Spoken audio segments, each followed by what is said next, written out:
Jim LaPierre. This is Sober Now, and today's topic is learning how to just be. As always, welcome your comments. Would love to hear from you. What's going on with you? How's things going in your recovery? Just message me in on any of the streams that we have going. Excuse me. If you haven't already been over to Sober Now's Facebook page, head over there and give it a quick like. It'll give you notifications about future live streams and other content that we're creating. So let's just jump into it. Learning how to just be. A dear friend of mine pointed out to me many years ago that, as she put it, we're not really human beings because we don't really know how to just be. We're human doers because we derive all of our sense of worth from what it is that we do. When we come from a place of feeling like we aren't enough, we typically feel this compulsion that we can't possibly do enough. And we may say that we just prefer to be busy, we prefer to be doing things, but the truth is we find it uncomfortable to relax. And there's a lot of important reasons for that. When you relax, your awareness of self naturally increases, and that's not what we're used to. What we're used to is medicating ourselves, numbing ourselves, avoiding ourselves, and neglecting ourselves. And we're going to talk a lot about that today. Anxiety in particular, the discomfort that we feel in early recovery, anything that we're hiding from or running from, creates this idea that we just need to stay busy when what we're really doing is running from ourselves. One of my favorite books to recommend is The Tao of Pooh by Benjamin Hoff. A very clever man who studied Taoism for a lot of years and recognized similarities between the writings of Lao Tzu and the writings of A. A. Milne, who wrote the original Winnie the Pooh stories. And one of the stories that he explores is a story in which Christopher Robin leaves a hastily written note for Winnie the Pooh, who he knows is coming to visit. And the note says, "Busy back soon." But Christopher Robin wrote it in such a hurry that it appeared as one word, "busy back soon." And Winnie the Pooh wonders aloud what a busy back soon is, and he comes to the conclusion that it must be a very dangerous and scary thing, and he is right. We have a propensity to do too much for too many, and if you just really step back and take a look at the pace that you're keeping and the number of things that you're juggling, it might remind you of the hustle that we did in active addiction. It might indicate to you some red flags. It was a red flag for me when I would attend meetings where folks asked us to introduce ourselves and talk about what it is that we do. And I realized that by the time I listed off everything I did, I was tired just talking about it. So I think we're obviously people who are brilliant in our ability to justify and rationalize doing too much. We minimize and say that, everything that we're doing is good and important. But the simple truth is we're doing too much of it. And having an awareness of our limitations, having respect for our limitations, and not constantly pushing them is an important lesson in recovery. And just like everything else, the most important lessons that we learn are very simple, but very hard to integrate and live by. So one of those lessons, I tell a lot of stories about my friend Artis. She had a number of really simple tools that she would offer to folks to raise their awareness of their way of being. And her favorite homework assignment to give to folks was to tell them, go home, pick a comfortable place to sit, and do nothing for 5 minutes. And you may find your thoughts wandering, you might experience some discomfort, but try not to think, try not to focus on anything in particular. And most every client that she gave that homework assignment to just found it unnerving. After about a minute, most of us felt like we wanted to crawl out of our own skin.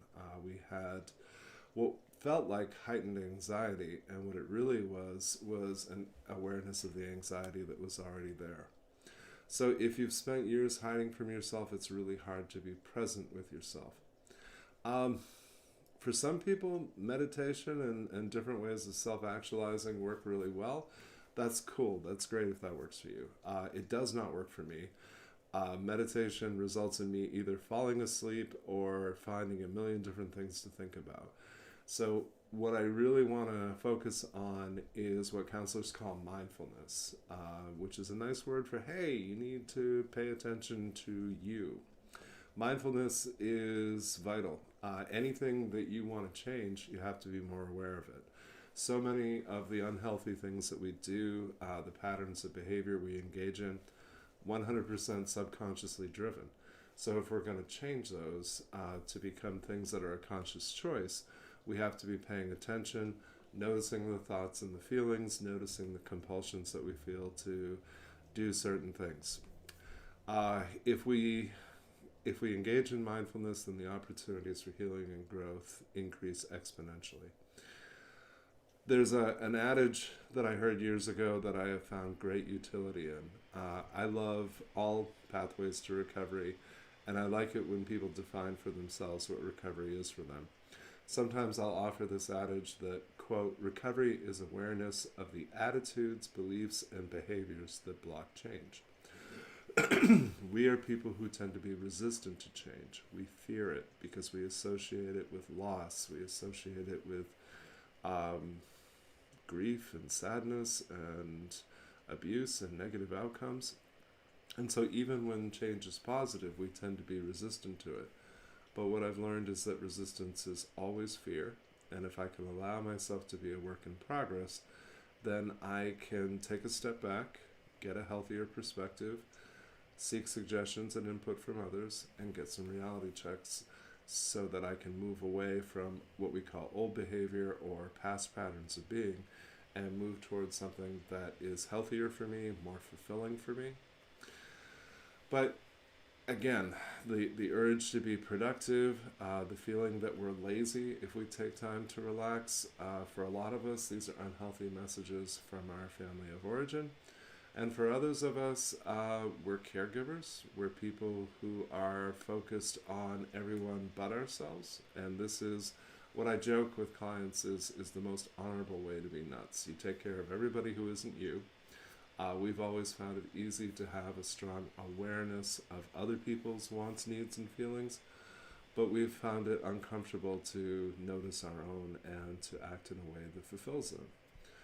By choosing to just be, to be present with yourself and to relax, gives you the opportunity to nurture self, gives you the opportunity to notice what needs have not been met and act to fill them. I often suggest to people that they need to learn a little bit about solitude because all we know is isolation. Solitude is enjoying the time that you spend alone, enjoying your own company. This has to be practiced in moderation because my experience is there's a slippery slope between solitude and isolation. I can enjoy a few hours, maybe even half a day to myself. And after that, I start getting what folks in recovery call squirrely. I crave connection, I crave experience, and the truth is I get lonely pretty fast. So I have found it easier and easier to relax and rest and just pursue hobbies and things that I enjoy.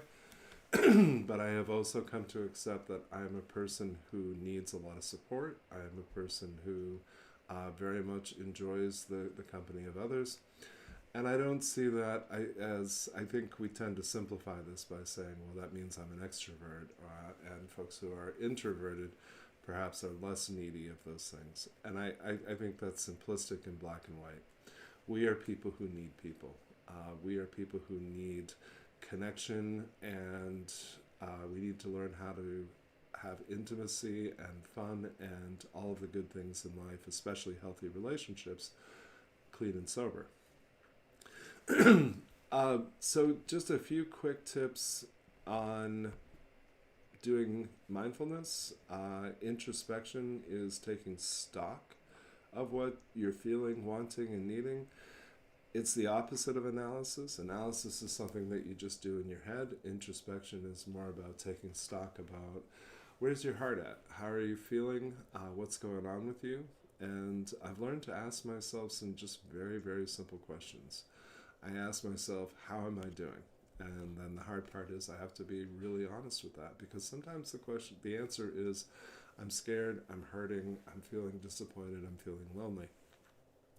So I notice what the feeling is. I'm careful not to judge it, because we're all very good at mind fucking ourselves into the idea that we shouldn't feel this way, or that we're wrong to feel this way. I ask myself, what is it that I need? And then the follow-up question that I add to that is, who can help me with this? Because if I'm doing everything alone, and worse, if I'm doing everything for everybody who isn't me, I'm going to become drained, and I'm going to find myself increasingly resentful pretty quickly. We can certainly make use of tools like HALT. HALT stands for hungry, angry, lonely, or tired. We can use these preventatively to make sure that we don't become too much of any of those. And we can use them diagnostically when we're just feeling all kinds of fucked up and we're not even sure why. This is a great way to check in with yourself. Am I hungry, lonely, tired? And I think we tend to have a pretty strong awareness of needs like food, water, sleep, the very bottom of Maslow's hierarchy. But we tend to struggle in identifying our emotional needs, identifying times where maybe we just really need somebody to give us a hug and tell us that we're okay. The need for fellowship and connection, the need for intimacy and time with loved ones. And I think typically we only notice those at the extremes. And we tolerate feeling the way that we do until it's intolerable.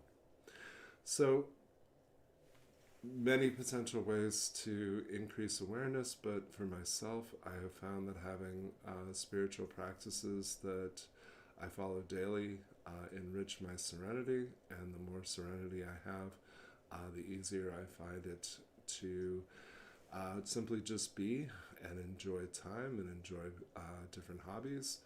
I have a mindfulness that I need to relax more. That is a basic human need, but it is something that we tend to be uncomfortable acknowledging, much less pursuing. I remind myself every so often that my worth is not determined by how much I do. My worth is inherent. It is not important to my higher power how many hours I've worked this week. It is not important to my higher power the number of things that I have checked off my to-do list. That does not determine my worth.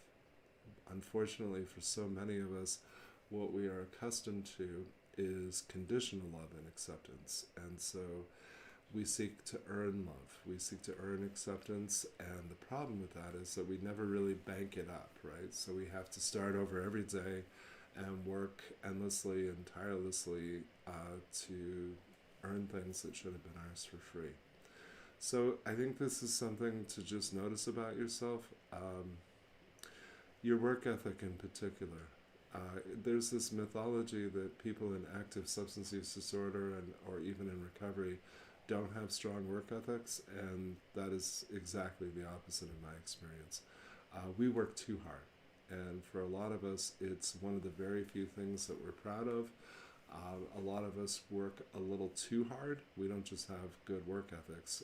We're the kind of people that constantly seek overtime, constantly seek approval, and ideally we'd like for the owner of the company, or at least the manager that supervises us, to believe that they couldn't even run this business without us.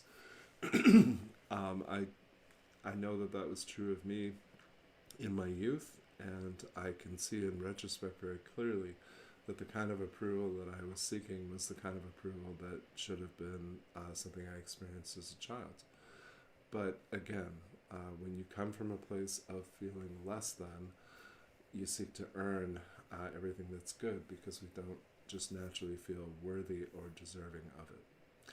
Going to take a quick pause to check the streams. Again, always love to hear from you. What's going on with you? What kind of questions do you have? And if you're watching the stream long after the fact, drop me a like, because it helps with the Facebook algorithm. But also drop me some comments. Let me know how things are with you. What kind of questions do you have? We love being a resource for you. Let's see. Whoops. Thank you so much, Marie, for checking in, and Gina and Nimi and others. It's great to have you with us. The stream's pretty quiet today, so I'm going to share a few more thoughts and we'll wrap up. I've learned some things that have been really helpful to me. When I slow down, it gives me the opportunity to kind of look at what's on my plate. And for a long time, I was perpetually surprised when there was too much there. It gave me the opportunity to review what it was that I expected of myself, what were the standards that I was holding myself to. At some point in my career, I just started writing down different deadlines that were coming up, things that were going on in my life personally and professionally, and just kind of listing them out. It was a way of taking everything that was on the hamster wheel of my mind and bringing it out into the open so that I could explore it more. This gave me a greater sense of confidence that I wasn't dropping any of the balls that I was juggling, but it also raised my awareness of my tendency to take on too much. So nowadays, it's easy for me to justify doing too much because everything that I get to do is actually something that I'm really passionate about, I really enjoy doing. But again, if I don't have respect for my own limits, if I'm not setting the appropriate boundaries, it is inevitable that I'm going to become drained. And to be drained is it's the Facebook meme of how we can't pour from an empty cup. I know that that's true. I also know that when my cup stays empty long enough, I very quickly become resentful. I become irritable, and I'm mad that nobody's pouring into my cup, conveniently overlooking the fact that it is my responsibility to ask for that. Sometimes what we seem to want is for folks to think and feel and act as we do. So because we are survivors and have such powerful intuition, we have a sense of what it is that others want, need, and feel, and quite often we provide that without even being asked. Now, if we're truly honest with ourselves, what we're hoping for is that they'll do the same for us. If that worked, it would be an incredibly codependent way of relating to each other. It would be a way of avoiding vulnerability by not expressing ourselves, by not asking. There's obviously a great deal of vulnerability in asking. We fear disappointment. We've learned to keep our expectations extremely low, and so we ask for very little. And we hope that others will reciprocate simply because they see us doing so much for them or doing so much for others.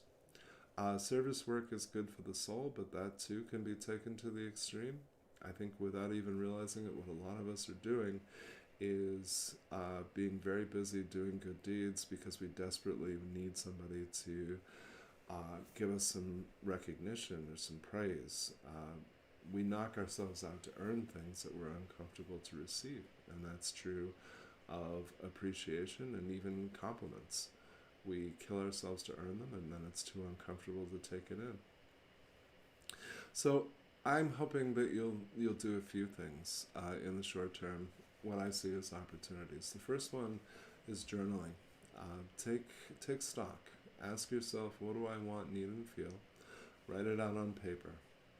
And then do a little bit more writing and start exploring the expectations that you have of yourself in all of the major areas of your life. As a partner, as a parent, as a professional, in your recovery, in any and all of the responsibilities that you've brought into your life, examine them and consider what would it be like if you were asking someone else to do all of this. Consider how much rest and relaxation is time budgeted into your weekly plans. Consider that rest and relaxation are a form of self-care, and too often we know that they're good ideas, but we don't put those into practice. And I think we see them as time that we don't have. And I would sooner see it as an investment. When I'm rested, when I'm pursuing hobbies and things that I enjoy, the quality and the efficiency of everything that I do is improved. So it is not simply the case that I'm taking time out of a busy schedule to do things that I love doing. It is more about what makes my life manageable and sustainable. It is so vital for us to have things to look forward to. It is so important for us to be grounded in the present, to have an awareness of self. This improves our decision making and definitely affords us a lot more serenity. Too often, what I hear from folks in recovery is that they are quote unquote bored. And my experience is that boredom is always a euphemism. What it really means is restless, irritable. What it really means is that I'm not investing. It's kind of like when we were kids.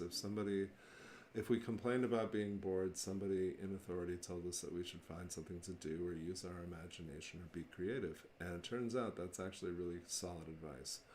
When I'm creating, by definition, I am not destroying. And over the course of my life, what I have destroyed most is me. And so I've been working for a lot of years now to get better. I accept being a work in progress. And so when I am creating and being creative, then I feel good. I feel good about myself. When I am feeling bored, then there are some investments I'm overlooking. I am not as aware as I need to be of myself and my needs. I am not investing in others, which is always unfortunate. The best investments that I make are in myself and in other people. But I don't know that we tend to view it that way. So, what do you love doing, and how long has it been since you did it? What do you do that's just for you? Taking some time just to read a really good book, watch a really good movie, listen to some great music. Who are the people that you most miss connecting with, and how long has it been since you talked to that old friend? What are you doing to invest further in your recovery? What are you doing for your mental health?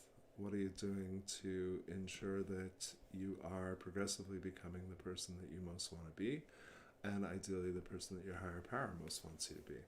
So I invite you to consider all of that. And of course, I invite you to connect with me. The easiest way to do that, jim@sobernow.com. Would love to hear questions, comments, what's going on with your recovery, and would love to hear topics that you'd like to see covered in future live streams. And of course, would love to have you check out our site. Sobernow.com is a subscription service now, eminently affordable. We're under $15 a month. That gets you access to home study programs that are go at your own pace. And we have two programs. The first one is for people who want to enrich their recovery from substance use disorder. And the second program is for folks like me who identify as affected others, those of us who have loved ones in active addiction or maybe early recovery. Addiction obviously affects all of us, not just the person in active use. So I hope that you're taking excellent care of you. I hope that you're looking forward to some time to gather over the holidays, and I will look forward to talking with you next week.